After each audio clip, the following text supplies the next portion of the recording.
urgence humanitaire à Gaza. Les réfugiés meurent de faim et en sont rendus à faire bouillir de l'herbe pour nourrir les enfants.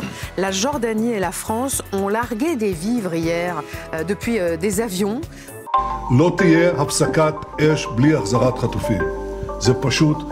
La nuit a été rythmée par les raids israéliens, précisément dans la banlieue sud de Beyrouth. Tsahal, porte-parole de l'armée israélienne, qui annonce la mort de Hassan Nasrallah. Le cessez-le-feu entre Israël et le Hezbollah est entré en vigueur tôt ce matin. On verra s'il tient. Des milliers de déplacés libanais tentent ce matin de reprendre la route vers le sud. Israël affirme mener des frappes de précision sur plusieurs cibles militaires iraniennes. De très fortes détonations ont été entendues à Téhéran, qui a fermé son espace aérien jusqu'à nouvel ordre. Ce matin, l'image du jour, c'est un visage, celui d'une jeune femme en Iran. Cette Iranienne que vous voyez sur cette image du 2 novembre est apparue en sous-vêtements et les cheveux à l'air libre. Elle déambule devant une université de Téhéran. La Syrie, où les différents groupes rebelles ont annoncé être entrés dans Damas 10 jours après avoir lancé une offensive fulgurante.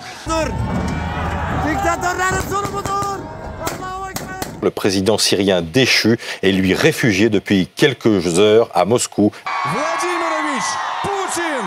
Vladimir Poutine triomphal. Hier soir, après sa réélection pour un 5e mandat avec un score, disons les choses, soviétique. Un peu plus de 87% des suffrages, sans opposition. Quel a été l'impact des frappes de ces armes à longue portée américaines et britanniques?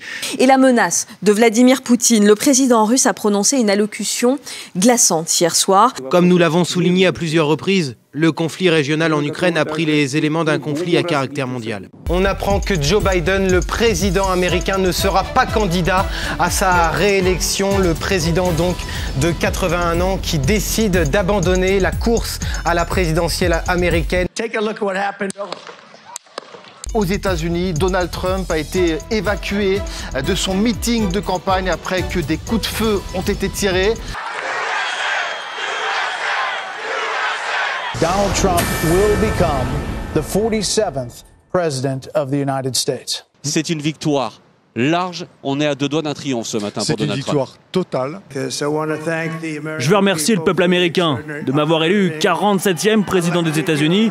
Les recherches se poursuivent en Espagne. Il y a de nombreux disparus. Le palais de justice de Valence a dû être transformé en morgue. Un deuil national de 3 jours démarre. On a vu des personnes perdre la vie devant nous. Il y avait un torrent tellement fort qu'on était impuissants, on ne pouvait rien faire, on ne pouvait pas aider les gens. Et la colère contre les autorités nationales et régionales ne retombe pas. Colère qui s'est reportée hier contre le roi d'Espagne. Le militant écologiste en croisade, notamment contre la chasse à la baleine, a été remis en liberté hier soir après 5 mois d'incarcération. La première chose que je vais faire, c'est rentrer à la maison pour être avec ma famille, mes 2 petits garçons. Brigitte Bardot, l'un des principaux soutiens de Paul Watson, salue sur BFM TV un miracle de Noël.